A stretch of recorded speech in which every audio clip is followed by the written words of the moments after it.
A 7-year-old boy ran up to me on the street, called me Mom, and begged me not to leave him again. I had never seen this child before in my life. The moment I tried to explain he had the wrong person, his father spotted us from across the street and started screaming that I was the woman who had abandoned them 3 years ago. My hands were shaking as I stared at this man's face, filled with a mixture of rage and desperate hope.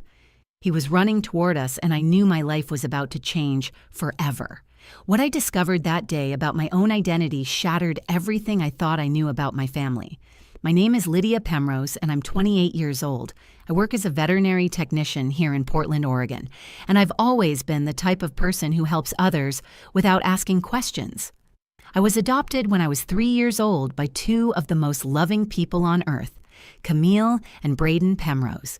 They gave me everything I could have asked for, but there was always this feeling deep in my chest that something was missing.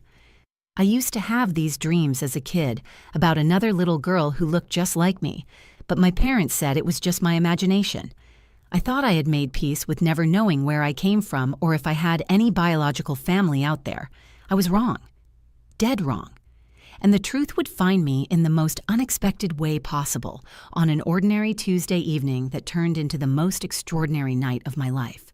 Looking back now, I realize there were signs.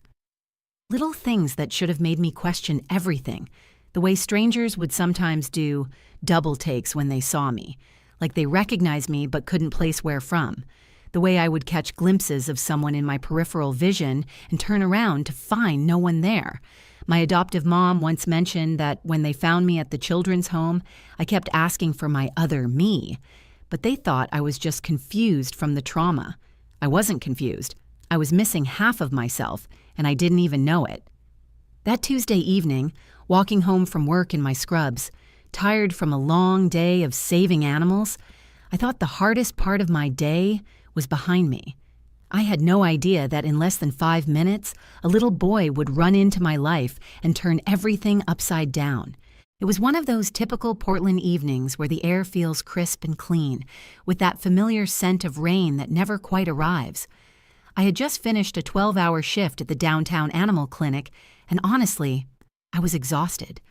We had performed emergency surgery on a golden retriever named Charlie, who had been hit by a car, and for a while there, we weren't sure if he was going to make it, but Charlie pulled through, and seeing his tail wag when his family came to pick him up made every minute of that stressful day worth it. That's why I love what I do. Animals don't lie, they don't pretend, and when you save one, the gratitude in their eyes is something you can feel in your soul. I was still wearing my purple scrubs with little paw prints on them, the ones my adoptive mom Camille had given me for my birthday last year. She always said the pattern made me look approachable, which was important when dealing with scared pet owners. My hair was pulled back in a messy bun and I probably smelled like antiseptic and dog treats, but I didn't care. I was just ready to get home to my small apartment, heat up some leftover pasta, and maybe watch a documentary about wildlife before falling asleep on my couch. The walk from the clinic to my place usually takes about 20 minutes, and I always take the same route through the Hawthorne neighborhood. It's one of those areas where families actually know their neighbors, where kids still play outside until their parents call them in for dinner, and where you can hear laughter echoing from backyards on summer evenings. Even though it was getting dark, there were still parents pushing strollers and dog walkers making their evening rounds. It felt safe, familiar, like the kind of place where nothing unexpected ever happens. I had my earbuds in, listening to a true crime podcast about cold cases. I know it sounds morbid, but there's something about those stories that fascinates me. Maybe it's because I've always wondered about my own story, my own missing pieces. The host was talking about how sometimes people can disappear completely, leaving behind no trace except the people who remember them. It made me think about my birth parents, whoever they were, and whether they ever thought about the daughter they gave up. My adoptive parents, Camille and Braden, had always been completely open about my adoption. They never tried to hide it or make it seem like something shameful. Camille works as a school librarian, and she has this gentle way of explaining complicated things that makes everything seem okay. Braden is a carpenter who builds custom furniture, and he's the kind of dad who taught me how to change a tire and fix a leaky faucet because he said every woman should know how to take care of herself. They found me at a children's home when I was 3, and they said I was this tiny, serious little girl who barely spoke, but who would spend hours organizing the toy blocks by color and size. They told me that my case file was almost empty. No information about my birth parents, no medical history, no family background, just a first name, Lydia, and an approximate birth date. The social worker said it wasn't uncommon back then for children to be surrendered with minimal paperwork, especially if the birth parents were very young or in difficult circumstances. Camille and Braden said it didn't matter to them where I came from because from the moment they met me, I was exactly where I belonged. But as I got older, especially in my teenage years, I started feeling this strange emptiness that I couldn't explain to anyone. It wasn't that I didn't love my adoptive parents or feel grateful for the life they gave me. It was more like there was a part of me that was always listening for something, waiting for something, looking for something I couldn't name. I would have these vivid dreams about playing with another little girl who had my same dark hair and brown eyes, and we would hold hands and run through fields together. When I'd wake up, I'd feel this profound sadness, like I had lost something precious. Camille used to say that some adopted children create imaginary siblings as a way of processing their early trauma, and that made sense to me intellectually. But emotionally, those dreams felt so real that sometimes I would catch myself looking for that other little girl in crowds or scanning faces on the street, searching for features that matched my own. As I walked down Willow Street that evening, passing the small playground where neighborhood kids were having one last adventure before bedtime, I had no idea that in less than 2 minutes, that little girl from my dreams was going to become real in the most shocking way possible. I was about to discover that some feelings aren't trauma responses or wishful thinking.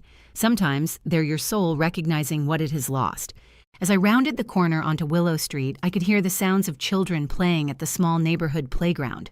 It was that magical time of evening when parents are calling out 5 more minutes, and kids are trying to squeeze every last second of fun out of their day. The playground was one of those well-maintained community spaces with bright blue and yellow equipment, surrounded by oak trees that were just starting to show their fall colors. I always enjoyed walking past it because it reminded me of the simple joys in life, the kind of carefree happiness that seems to disappear as we get older.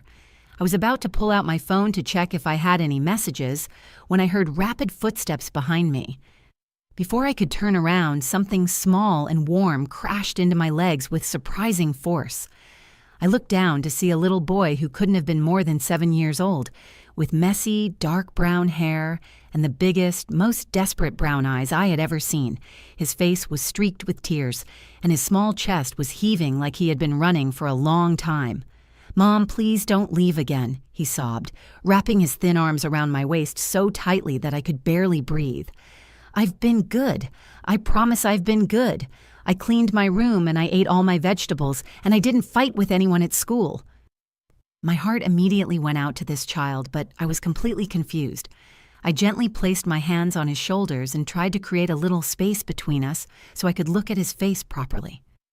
"Sweetheart, I think you have the wrong person," I said softly, using the same calm tone I use with frightened animals at the clinic.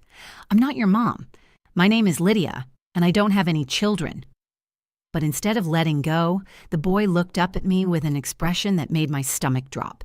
His eyes weren't just familiar in that vague way that sometimes happens with strangers. They were like looking into a mirror. The same deep brown color, the same shape, even the same little flecks of gold around the iris that I had always thought made my eyes unique. He had my chin too, with that small dimple that shows up when I'm concentrating, and his smile, even through his tears, had the same slightly crooked quality that I've always been self-conscious about. "You are my mommy," he insisted, his voice breaking. "You said you'd come back. You said you just needed some time to get better, and then you'd come back for me and Daddy. I've been waiting every day, and I knew you'd come back because you promised." Other parents at the playground were starting to stare. I could see a woman pushing her daughter on the swings who kept glancing over at us with concern. An older man walking his dog had stopped completely and was watching the interaction with a frown. I felt heat rising in my cheeks as I realized how this must look to them. A strange woman in scrubs with a crying child clinging to her, both of us clearly in distress. "Honey, what's your name?" I asked, crouching down to his level. Where's your daddy? We need to find him so he can help us figure this out. I'm Nolan, the boy said, wiping his nose with the back of his hand. And Daddy's right there. He pointed across the street, and when I looked up, I saw a man standing perfectly still on the sidewalk, staring at us with an expression I will never forget as long as I live. The man was tall and lean, probably in his early 30s, with the kind of build that suggested he worked with his hands. He was wearing a flannel shirt and jeans, and his dark hair was slightly messy like he had been running his fingers through it. But it was his face that made my blood run cold. He wasn't looking at me with the confusion or concern I would have expected from a parent whose child had run up to a stranger. He was looking at me with recognition, with shock, with a mixture of hope and anger and desperation that was so intense I could feel it from 50 feet away. For what felt like an eternity, we just stared at each other across that street. The man's mouth was slightly open, like he was trying to say something but couldn't find the words. His hands were clenched into fists at his sides, and I could see his chest rising and falling rapidly.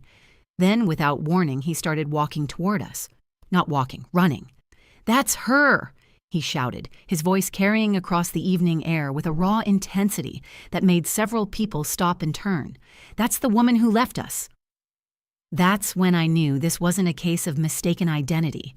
This was something much bigger, much more complicated, and much more terrifying than I could have ever imagined.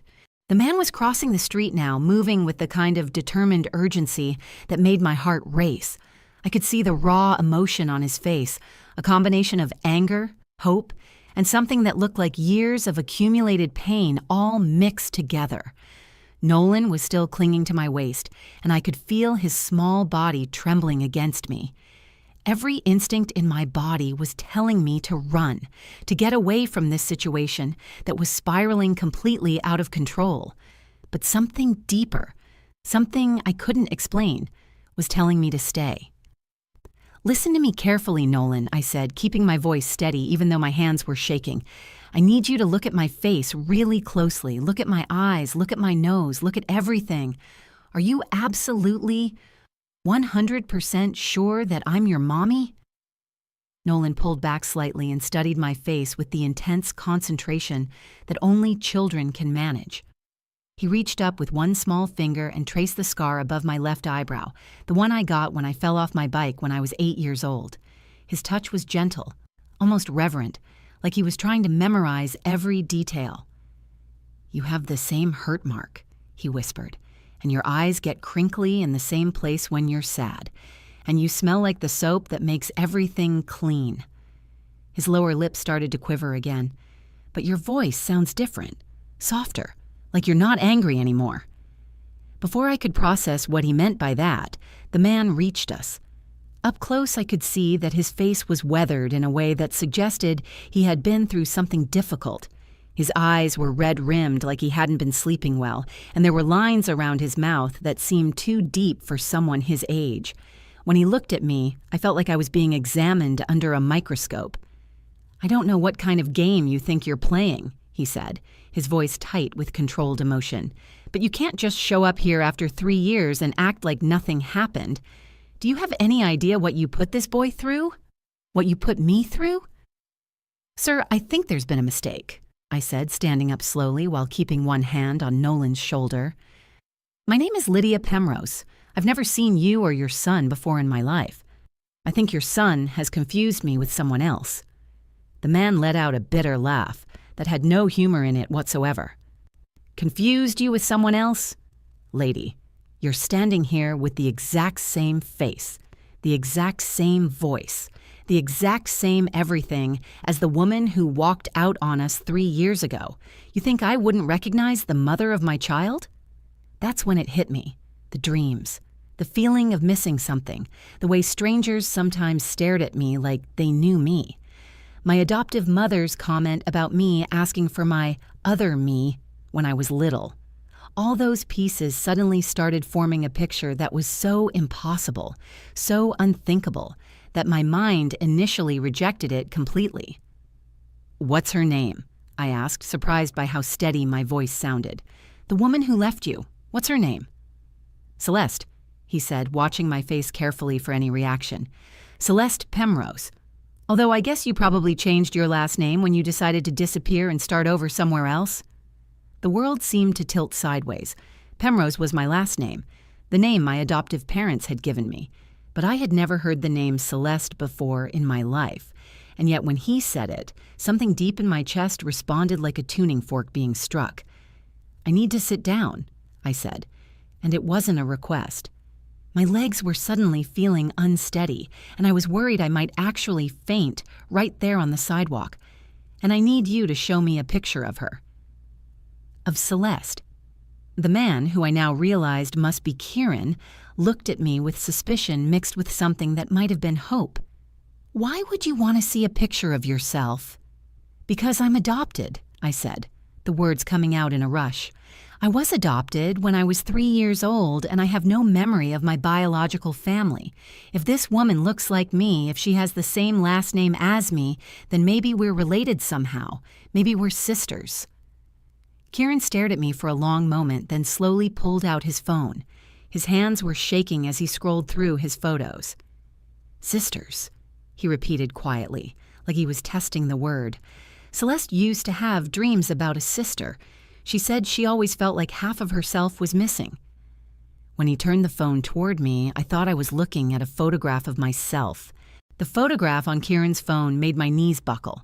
I grabbed onto the nearby fence post to steady myself because what I was looking at was impossible. The woman in the picture didn't just look like me. She was me.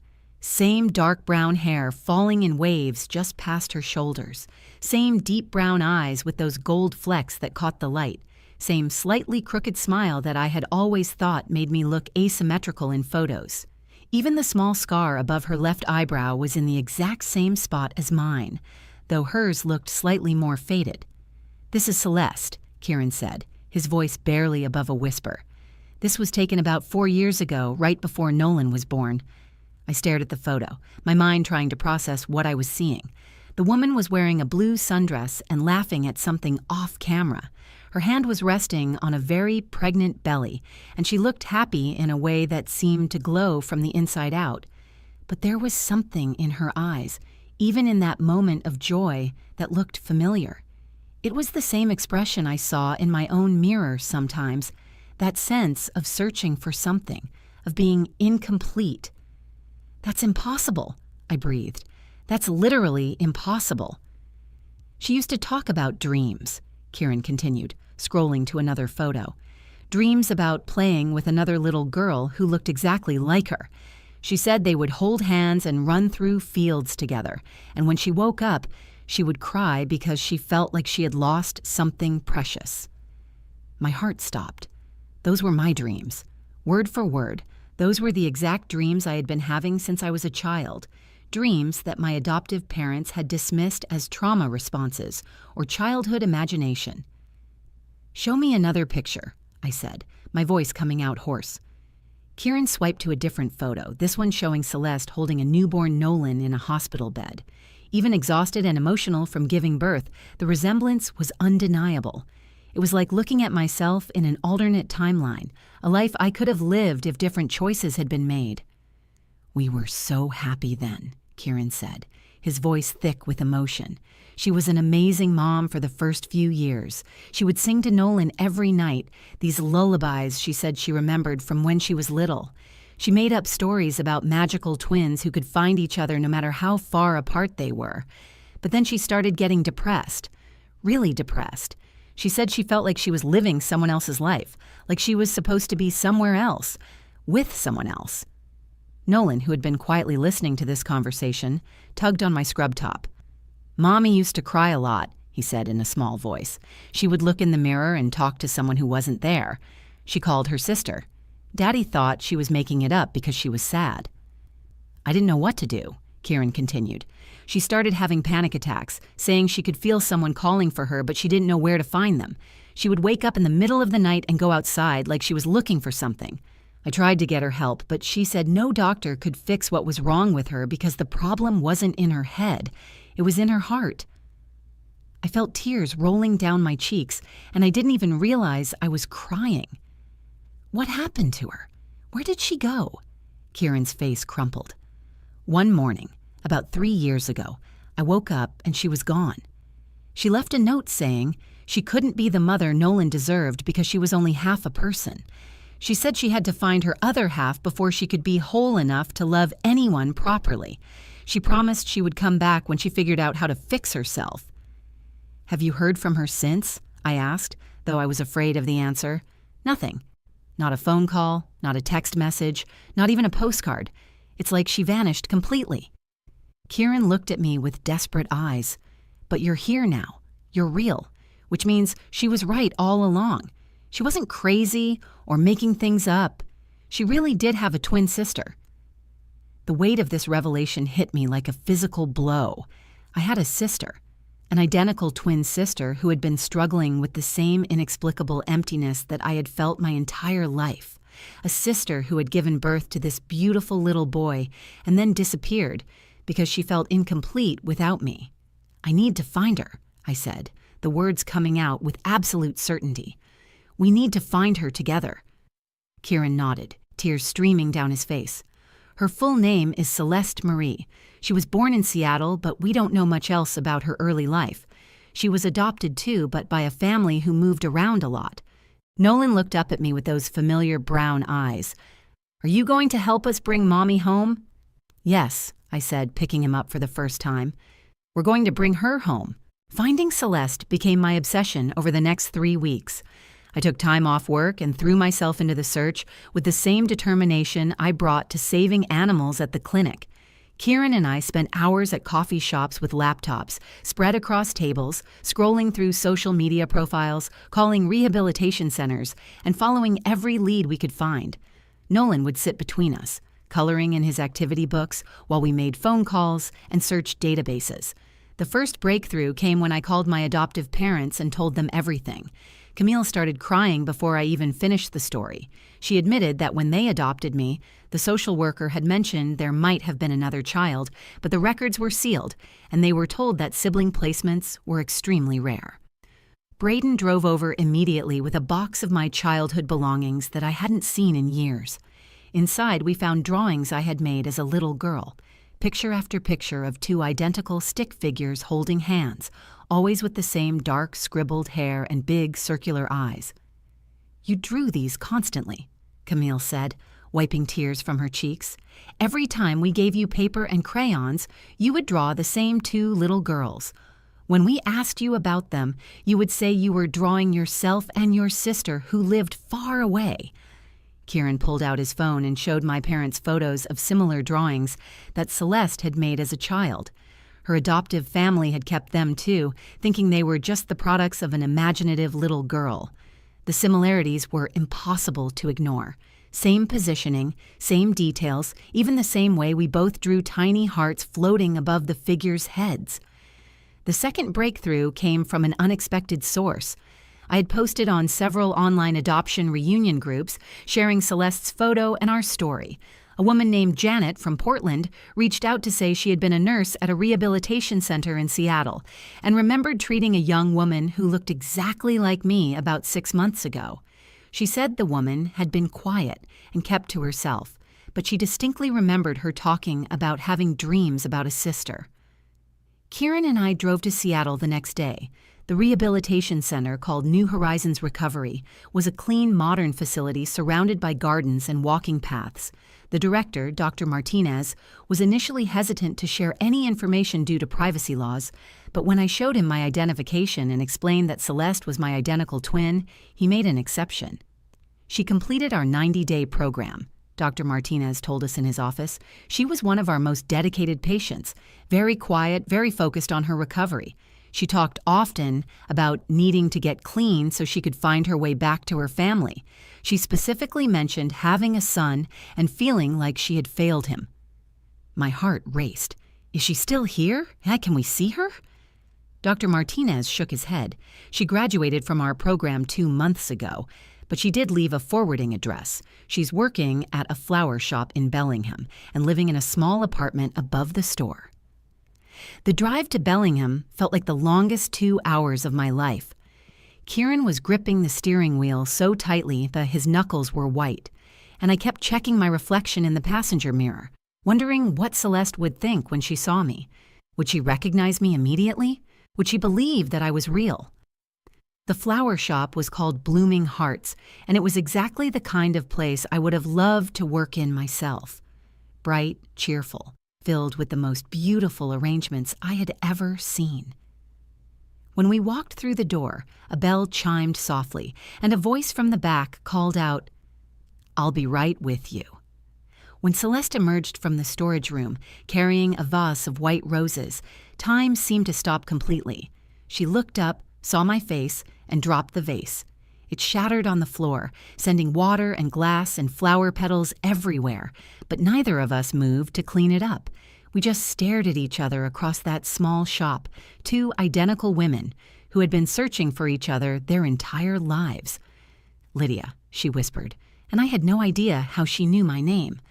"Celeste," I replied, and suddenly we were both crying and laughing and running toward each other. When we hugged for the first time, it felt like coming home, like finding a piece of myself that had been missing for 28 years. We held each other and sobbed, and I could feel Kieran behind us crying just as hard as we were. "I dreamed about you every night," Celeste said into my hair. "I knew you were real. I knew you were out there looking for me too." The reunion wasn't perfect.